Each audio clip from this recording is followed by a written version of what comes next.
1971 میں اب قومی اسمبلی وجود میں آئی.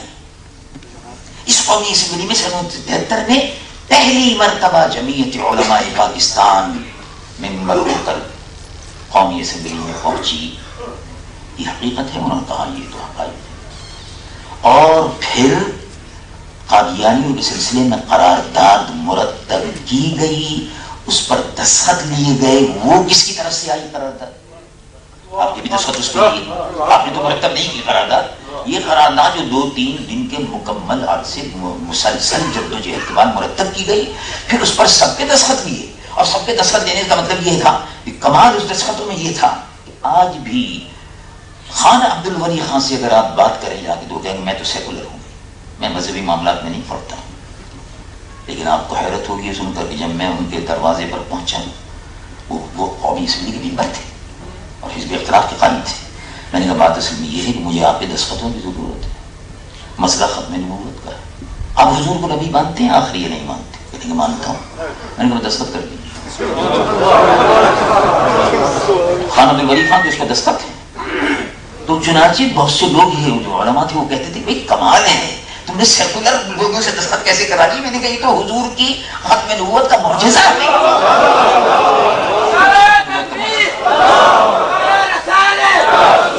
الحمدللہ 2-3 روز کی جدوجہد کے بعد نے آخر میں 1973 میں قرارداد میں پیش کی. پہلے ہم مسلمان کی تاریخ شامل کرا چکے تھے کیونکہ میں خود قومی اسمبلی میں دستور ساز کمیٹی کا ممبر تھا, دستور بنانے والی کمیٹی. تو اس میں یہ سارے مراحل طے ہوئے. اور الحمدللہ قادیانیوں کے سلسلے میں جب قرارداد میں نے پیش کی تو انہوں نے اسپیکر قومی اسمبلی نے اس کو پڑھ کے سنایا کہ مولانا شاہ احمد درانی صاحب نے قرارداد پیش کی اور یہ کہتے ہیں کہ قادیانیوں کو غیر مسلم اقلیت قرار دیا جائے. بڑا اہم مسئلہ ہے. اس کے بعد پھر وہ بھٹو صاحب نے بھی بلایا اس سلسلے میں, اور بہت سی میٹنگ ہوتی ہیں. بھٹو صاحب سے 8-10 مرتبہ اس سلسلے میں میٹنگ ہوئی, ان کو سمجھایا کہ مسئلہ کیسا ہے. اور جیسے کہ امیر عزیز محترم نے عبدالرؤوف صاحب نے بیان کیا, تفصیل سے ان سے بات ہوئی. اس لیے ہمارا ریزولوشن پیش کیا تھا اور اس میں نے سب کے دستخط کرا لیے تھے, پابند سب کو بنا لیا تھا پہلے. تو الحمدللہ پیپلز پارٹی نے بھی مخالفت کی اور آخری دنوں میں انہوں نے پھر مجھ سے خود یہ کہا بھٹو صاحب نے کہ میں آپ کی اس قرارداد کی تائید خود کروں گا کھڑے ہو کر. الحمدللہ اس میں کوئی شک نہیں, جو وعدہ انہوں نے کیا تھا ہم سے وہ پورا کیا. یہ میں نے اس کو بارہا بیان کیا اور شاید یہی مسئلہ ان کی نجات کا سبب بن جائے. چنانچہ انہوں نے کھڑے ہو کر قومی اسمبلی میں کہا کہ مولانا نے شاہ احمد درانی جو اس چھپی بھی رودات ہے, مولانا نے جو قرارداد پیش کی میں اس کی تائید کرتا ہوں, اپنی پارٹی کی طرف سے بھی تائید کرتا ہوں. ان کو غیر مسلم اقلیت قرار دیں گے ہم, اور جو مطالبات اس سے مولانا نے کیے ہیں اس کو منظور کرتے ہیں. وہ ساری چیزیں درپیش تھی. قرارداد الحمدللہ اس قرارداد کے پیش کرنے کا شرف حاصل ہوا. اس میں جب قرارداد کے متعلق یہ بات آ گئی اخبارات میں کہ قرارداد کل 30 جون کو یہ قرارداد پیش ہوئی. 31 جون کے اخبارات میں مولانا شاہ احمد درانی صاحب نے قرارداد پیش کر دی, قادیانی و غیر مسلم اقلیت قرار دی جائے, اور حکومت سے مطالبہ کیا ہے اور قومی اسمبلی کا اجلاس اس سلسلے میں طلب کر لیا گیا. کیونکہ بجٹ اجلاس ختم ہونے سے پہلے میں نے پیش کر دی تاکہ اسمبلی کا اجلاس ختم نہ ہو, تو وہ چلتا رہا.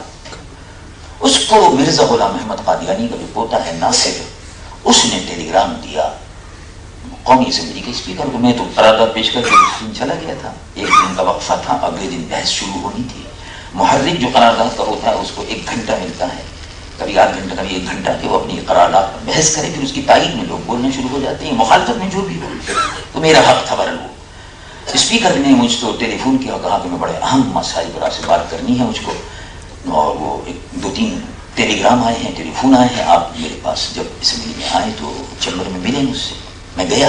انہوں نے کہا کہ مرزا ناصر احمد یہ کہتے ہیں کہ جب شاہ احمد درانی نے قرارداد پیش کی ہے تو ہم کو بحث کا موقع ملنا چاہیے, ہم کو اس بات کا موقع ملنا چاہیے کہ ہم یہ ثابت کر سکیں کہ جو کچھ انہوں نے کہا ہے وہ غلط ہے. تو آپ کیا کہتے ہیں, ان کو موقع ملنا چاہیے؟ میں نے کہا بالکل ملنا چاہیے. ہم چاہتے ہیں کہ وہ آئیں. وہ تو چھپتے پھرتے ہیں, ہم تو چاہتے ہیں کہ وہ آئیں. کہنے کہ پھر تو یہ مناظرے کی شکل ہو جائے گی. میں نے کہا وہ یہی چاہتے ہیں تو ایسے ہی کر لیں, اور یا پھر یہ کہ وہ اپنا بیان دینا چاہتے ہیں, ہم قومی اسمبلی کے ممبروں کو مطمئن کرنا چاہتے ہیں. تو پارلیمنٹ کا سیشن یعنی قومی اسمبلی کا سیشن ان کیمرہ ہوگا. چنانچہ ان کیمرہ یعنی مطلب یہ ہے کہ غیر متعلق لوگ نہ آنے پائیں, صرف ممبران قومی اسمبلی ایک مسئلے کو طے کریں گی. پارلیمنٹ ان کیمرہ بلا سکتے ہیں، بلائیے اس کو بھی بلائیے. اور میں نے کہا ابھی تو اس کا آیا ہے، تو وہ لاہوری جو ہے ان کا بھی آئے گا. ہمارا یہ خود ستائی نہیں ہے، ریزولوشن پیش ہو گیا اور اس کے گواہ ہیں. میں نے کسی سے ذکر نہیں کیا تھا لیکن مولانا نیازی صاحب اس کے گواہ ہیں اور وہ خود بھی، اور اسی طرح سے اور بہت سے لوگ اس کے گواہ ہیں. صوفی ایاز صاحب نیازی 8-10 لوگ اس کے گواہ ہیں. حکومت پاکستان کے ایک سیکرٹری جو ہیں انہوں نے مجھے ٹیلی فون کیا، وہ میرے جاننے والے ہیں، وہ کراچی کے تھے. انہوں نے ہی دوسرے لوگوں سے بیان کیا، میں نے کسی سے ذکر نہیں کیا تھا، مجھ سے ذکر کیا.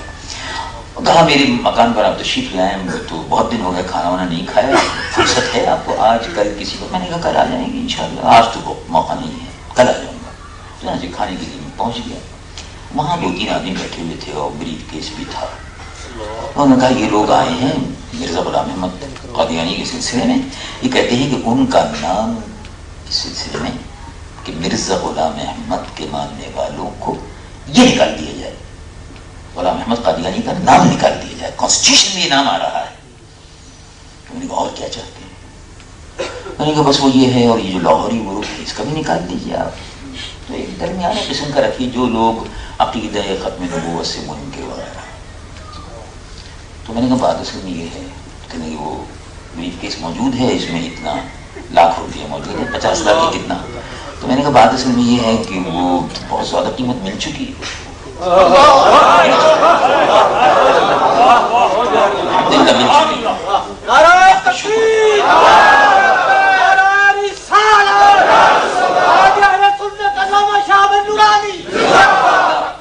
اللہ تبارک و تعالیٰ کا بڑا شکر ہے کہ وہ 1 کروڑ روپیہ جو تھا وہ ہمارے عقیدے کو متزلزل نہیں کر سکتا.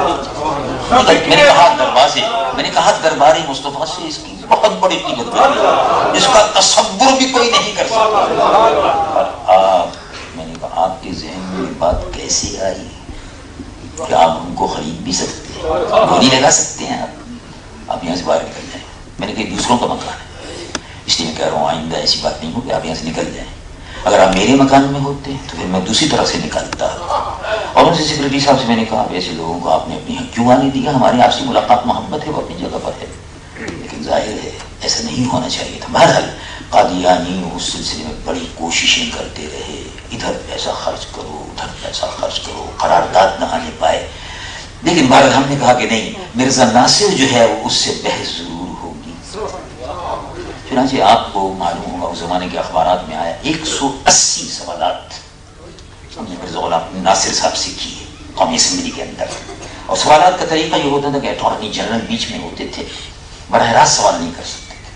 اور تمام ممبران جو تھے، اصل یہ ہے کہ بعض ممبران قومی اسمبلی جو تھے جن کو برسائیوں نے پیسے دے کر گئے تھے سنی، ارے صاحب جی مذہبی جھگڑا تھے، اسمبلی میں بحث کرنی ہے، چھوڑو جی شادی چھوڑو جی کی ہے، تمہارے اسمبلی تو باہر کر لینا، تو مسجد میں جا کے دو، وہ جی دارالعلوم میں تو فیصلہ کر لینا. میں نے کہا یہ دارالعلوم کے فیصلے ہو چکے، مسجد میں بھی فیصلے ہو چکے، اب قومی اسمبلی کا فیصلہ باقی ہے، یہاں ہوگا. تو الحمدللہ 2 مہینے تک مسلسل یہ بحث قومی اسمبلی میں چلتی رہی. آخری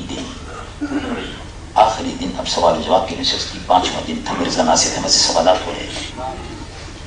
میں نے اٹارنی جنرل کو سوال دیا رات کو تقریباً 2-3 بجے تک. وہ اٹارنی جنرل یحییٰ بختیار ہیں، ابھی زندہ ہیں، اللہ تعالیٰ ان کی عمر میں برکت دے. انہوں نے دن رات، وہ ظاہر پیپل پارٹی کے لوگوں میں سے تھے لیکن اس میں کوئی شک نہیں کہ ایک مسلمان کی حیثیت سے انہوں نے کردار ادا کیا. رات کے 2 بجے تک وہ بیٹھے رہتے تھے، 3 بجے 4 بج گئے صبح، اور پھر صبح 9 بجے اجلاس شروع ہو جاتا تھا. وہ ہمارے ساتھ وہ بڑی محنت انہوں نے کی، میں سمجھتا ہوں ہم سے زیادہ انہوں نے کی. تو وہ سوالات ان کو دیتے. میں نے کہا اس سے پوچھیے کہ تل ابیب میں ان کا آفس ہے؟ انہوں نے کہا کہ نہیں ہے.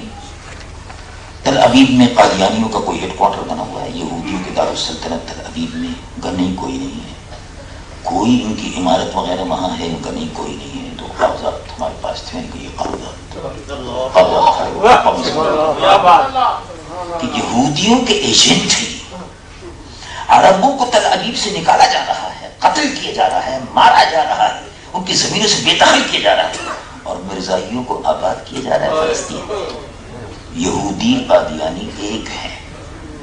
اس پر بھی لاجواب ہوئے. پھر مرزائیت پہ ایک مسئلہ اور آیا، انہوں نے کہا کہ آپ جو بحث کر رہے ہیں کہ قاضی کوئی نبی تشریعی نہیں، زندی نہیں، فلاں نہیں، فلاں نہیں، مولوی محمد قاسم نانوتوی بانی دارالعلوم دیوبند نے لکھا، بانی دارالعلوم کی اس سے سوال کیا کہ ان علماء سے آپ پوچھیے، کیونکہ وہ بڑھ بڑھ کے سوالات ہمارے آ رہے تھے، ان علماء سے آپ پوچھیے کہ محمد قاسم نانوتوی صاحب نے تہذیب الناس میں لکھا کہ اگر حضور پرنور صلی اللہ علیہ وسلم کے بعد کوئی نبی آ جاتا ہے، حضور کی خاتمیت میں کوئی فرق نہیں آتا، اگر مگر، تو میں نے کہا یہ جواب یہ دیں گے ہمارے ذمہ، یہ ہمارے ذمہ، ہم ان کا دفاع نہیں، بیٹھے ہوئے ہیں مفتی محمود صاحب، ان سے پوچھیے، مولانا غوث ہزاروی صاحب بیٹھے ہوئے ہیں، ان سے پوچھیے، عبدالحکیم صاحب بیٹھے ہوئے ہیں، ان سے پوچھیے، یہ تین بیٹھے ہوئے ہیں، یہ بتائیں گے کہ اس عبارت کا مفہوم کیا ہے، ہمارے متعلق کوئی ایسی بات نہیں۔ الحمدللہ اہل سنت و جماعت کا جو عقیدہ ہے وہ دکھا کر سامنے آیا، اور اب بحث ختم ہو رہی تھی، آخری مرحلے پر تھی، قومی اسمبلی کی جو چھت ہے، اللہ کیا معجزہ ہے حضور، قربان یا رسول اللہ، قومی اسمبلی کے ممبر اس کے گواہ ہیں۔ عجیب و غریب بات تھی، جب آخری سوال ختم ہوا، مرزا غلام احمد مرزا ناصر چپ ہوا، اور ابھی ایک اور ممبر تھے بھی پارٹی کی طرف سے، انہوں نے بھی کوئی سوال کرنا تھا، وہ رہ گیا تھا، تو انہوں نے کہا کہ ابھی بات کرتے ہیں، وہ ذرا اپنا منہ صاف کر رہا تھا، پسینے وغیرہ اس کو آ رہے تھے، کہ اتنے میں جس چھت کے نیچے وہ بیٹھا ہوا، سامنے بیٹھا ہوا تھا، ہم لوگ ممبر قومی اسمبلی کی اس طرح بیٹھے ہوئے تھے، سامنے وہ بیٹھا ہوا تھا، اس کے بعد اسپیکر بیٹھے ہوئے تھے، جس جگہ وہ بیٹھا ہوا تھا چھت بالکل بند، چھت بالکل بند، جیسی چھت بند ہے، اس بند چھت میں سے کوئی چیز گرنی شروع ہوئی، جو اس کے صافے پر، ناصر کے صافے پر اور چہرے پر گری، اور اس نے کہا مسٹر اسپیکر آئی ایم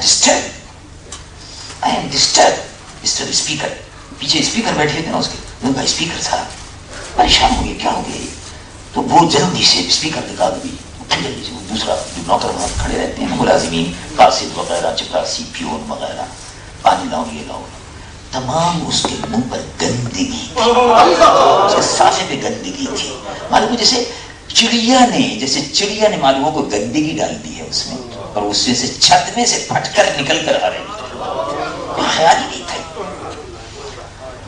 کچھ لوگ اٹھے اور انہوں نے کہا کہ اس کا منہ ہم سب کے سامنے کالا ہو، وہ چڑیا کی، جانور کی گندگی اور غلاظت تھی جو مرزا ناصر کے چہرے پر پڑ رہی تھی، بس یہی آخری فتح تھی، اور اس کے بعد اسمبلی کا اجلاس جو تھا برخاست ہو گیا، ممبران نے اکثریت سے فیصلہ کیا کہ قادیانی کو غیر مسلم اقلیت قرار دیا جائے، بھٹو صاحب نے اس فیصلے کو تسلیم کیا، اور اس کے بعد اعلان ہو گیا، اور الحمدللہ یہ بہت بڑی تاریخی کامیابی تھی، اس لیے کہ قادیانی پاکستان کے نام پر باہر جاتے تھے، ہم پاکستان سے آئے ہیں اور پاکستان میں ہم ہیں، تو لوگ یہ سمجھتے تھے کہ پاکستان، جو کچھ پاکستان سے آ رہا ہے وہ ٹھیک ہے، جو عقیدہ وہاں سے پھیلایا جا رہا ہے وہ صحیح ہے، لیکن الحمدللہ قادیانیوں کو غیر مسلم اقلیت قرار دینے کے بعد یہ سلسلہ سب بند ہو گیا، اور اللہ تبارک و تعالیٰ کا شکر ہے کہ افریقہ کی سرزمین پر بے شمار مسجدیں تھیں، بے شمار دفاتر تھے ان کے قادیانیوں کے، وہ سب بند ہو گئے، اور مسلمانوں کو پتہ چل گیا کہ یہ غیر مسلم اقلیت ہے۔ اب یہ مسئلہ تو اپنی جگہ پر ہو گیا، اس میں کوئی شک نہیں کہ یہ مسلمانوں کا ایک اجتماعی عقیدہ ہے، بنیادی عقیدہ ہے، اور جیسا کہ آپ نے بھی سنا